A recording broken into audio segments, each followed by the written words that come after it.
Hi everyone, happy Sunday.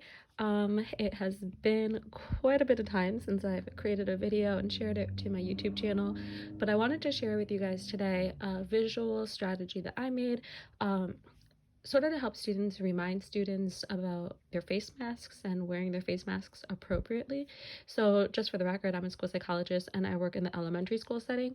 And one thing that I've noticed or have kind of observed throughout the school year thus far is the teachers, reminding the students repeatedly about wearing the face masks, wearing them correctly. Um, and I have to say, in general, the students have done far better than I ever would have imagined with the face mask. I thought that it was going to be a really rough transition for students coming into the school year, especially for our kindergarten students. And actually, for the most part, I would have to say that they've done phenomenally. I think, with the younger students, no fault to their own, but a lot of times they do need the reminders about the face masks, only because the face masks are so big for their little faces. Um, there's so many kindergartners and first grades where they're wearing the face masks, but the masks are somewhat loose on their face and kind of will go underneath their nose. Um, so we oftentimes will have to remind them, honey, pick up your mask, make sure it's covering your nose, or like squeeze it around your nose so it'll stay on. So this is just a strategy that I came up with the other day because in our building, and I'm sure probably in many other buildings, the students have what are called mask breaks, where they have the opportunity as a whole class. They walk out into the hallways, they stop by the bathrooms and send a couple students at a time to use the restroom. And then from there, the students exit the building, and each grade level has their own designated spot around the building where the students can, for 10 minutes, take off their masks. They use social distancing, so the students have to stand, about 6 feet apart from one another. And in my building, it's really nice because they've done a lot in terms of visuals to help the students. So in some areas of the building outside, they spray painted squares around, like on the lawn, and that's a visual for students to know they have to stay in their square, stay in their space when they take their face mask. In another area of the building, they spray painted these adorable little paw prints on the ground or like sidewalk, and the students know that they have to stand or sit on the paw print, and that's their space where they can take off their face mask. So visuals are so important, especially when it comes to things like making sure that we're socially distancing. I mean, most students don't know what 6 feet apart looks like, so we try to give them strategies of stretch your arms and make sure you're standing, so far away from the students and this amount of space between each other. Um, but in the hallways, one thing I'm noticing is some teachers are having to repeatedly give the prompt to students of face masks, face mask on, nose to chin. That's a saying that we use in our building quite often, nose to chin. It's just super simple. The students understand it. And it's just a reminder for them, okay, it's not covering my nose or it's not covering my mouth. So I wanted to come up with a strategy to help the teachers so that they don't feel like they have to be a broken record telling the students time and time again. And sometimes you hear them say, student A, put your face mask on, and then student C, put your face mask on. So it's not necessarily the same student that they might be talking to over and over again, but they're repeating themselves over and over again.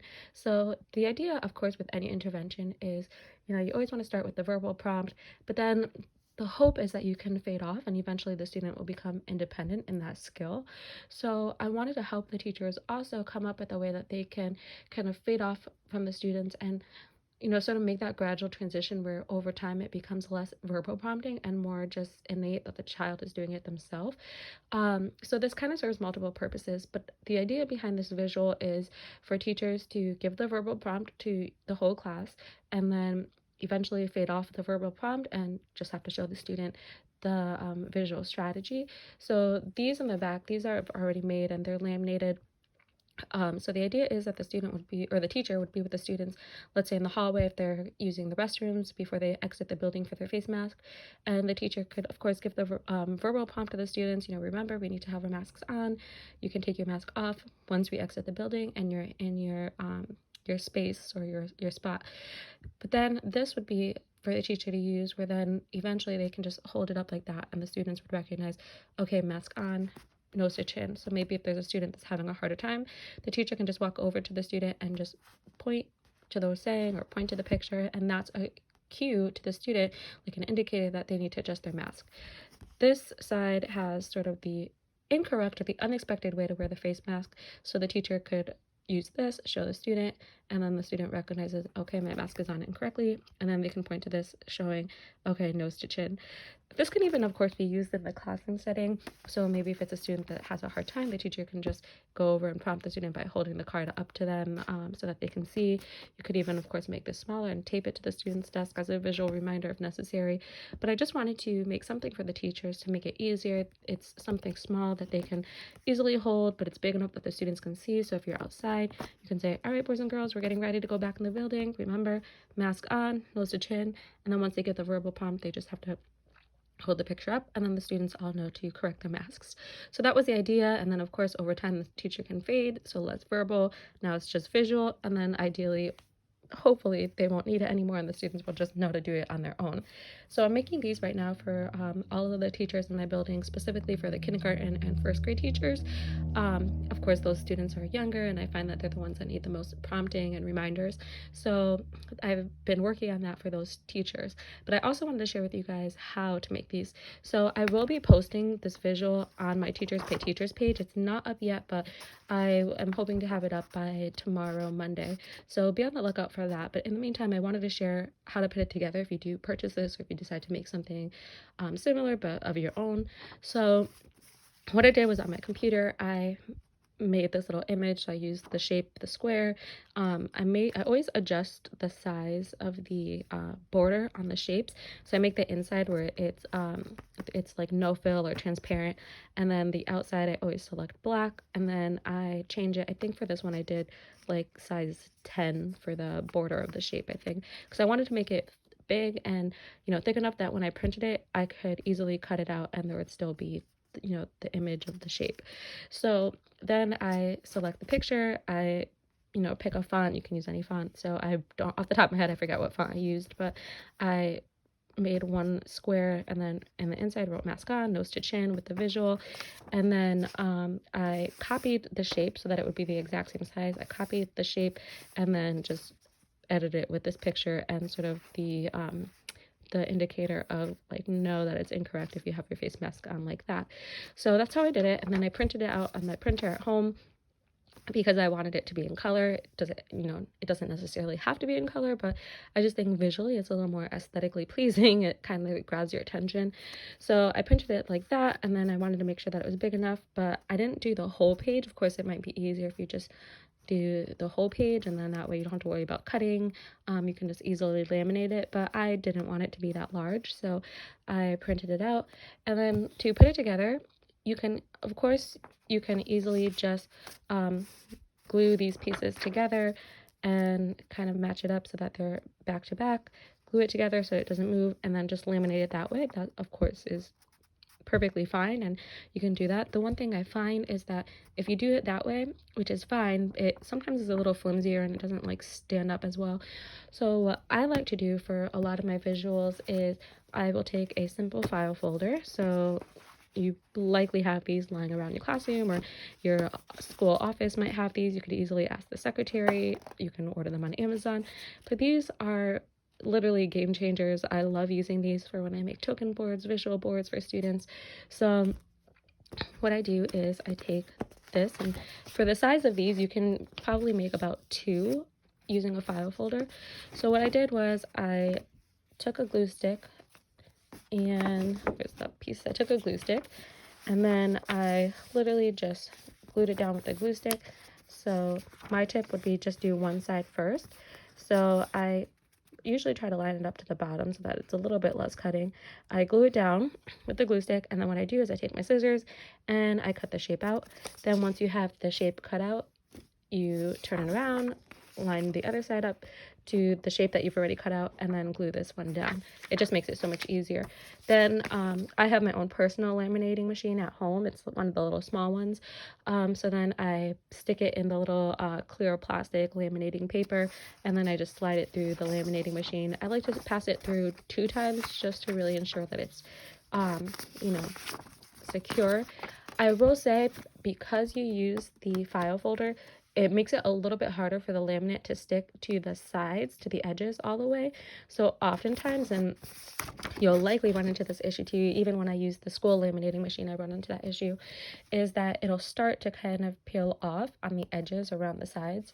So what I like to do, just to ensure durability, to ensure that it's not going to peel off, that it'll last and kind of be secure, is I take some like packing tape, the clear heavy duty packing tape. I use that, and then what I'll do is I literally will tape all along the side. So I rip off a couple pieces of the tape, I'll put it down on this side and then fold it over to this side. So if you kind of look closely, it's from far away, you honestly can't even tell, you can't notice. But if you look closely, I'm trying to see if I can find a good spot to show you, it's a little hard. But if you kind of look, you can sort of see the seam right here of the clear tape that I used. And so I literally just will do that, and I'll tape it all along the sides. You can kind of see it there, and that way it just ensures that it's not going to peel off. So I'll put it all around the edges, the four sides, and then I kind of use a little extra and secure the middle, because the middles will kind of peel off too. So that's just a helpful tip, and super simple. It's nice, it's heavy duty, it's not flimsy. Because I use the file folder, it makes it a little sturdier so that the teacher can hold it up and it's not going to be like flapping around. So that's just one strategy that I wanted to share with you guys. Again, I will be posting this visual to my Teachers Pay Teachers page. You can find it on Teachers Pay Teachers, and my username is School Psych Amanda G. You can also find other resources that I use, visuals, examples, images of me using it with students in the school setting. If you visit my Instagram page, also at School Psych Amanda G. And over on my Instagram page, I try to share a lot of resources related to counseling, classroom ideas for teachers with organization, executive functioning skills, how to help students with whole body control or whole body listening. I do tons of book reviews, and I give ideas or examples of how to use the book reviews in the classroom setting or in a small group setting, like counseling with your students. And then I always also sometimes will come up with activities, like extension activities to the books, that I then sell over on my Teachers Pay Teachers page. So be on the lookout for some of those, and definitely check out my Instagram page if you're interested in looking for other ideas of how you can incorporate social emotional learning into your classroom or school setting. That's something that I'm so passionate about. So thank you guys so much for taking the time to watch this video. If nothing else, I hope it was helpful. I hope it gave you some ideas on how to help support your learners at school and your students, and hopefully help you too, so that you can reduce the need or the feeling of being sort of that broken record, having to repeat yourself time and time again. Visuals are so helpful for kids, and not just students that are maybe special ed, but students, throughout the whole classroom. I think that this is a great sort of tier one, everyone gets it kind of activity. You can even make one if you have a student that really needs a lot of reminders. If they have a paraprofessional, you can make one and give it to the para, and then she or he can use it with the student. So just a helpful idea to hopefully help you and help your students, and help everybody have a smooth, easy transition throughout the building or in the classroom. So again, thank you guys so much for watching. I appreciate the support, and I hope you guys have a fantastic long weekend. Bye guys, I'll talk to you soon.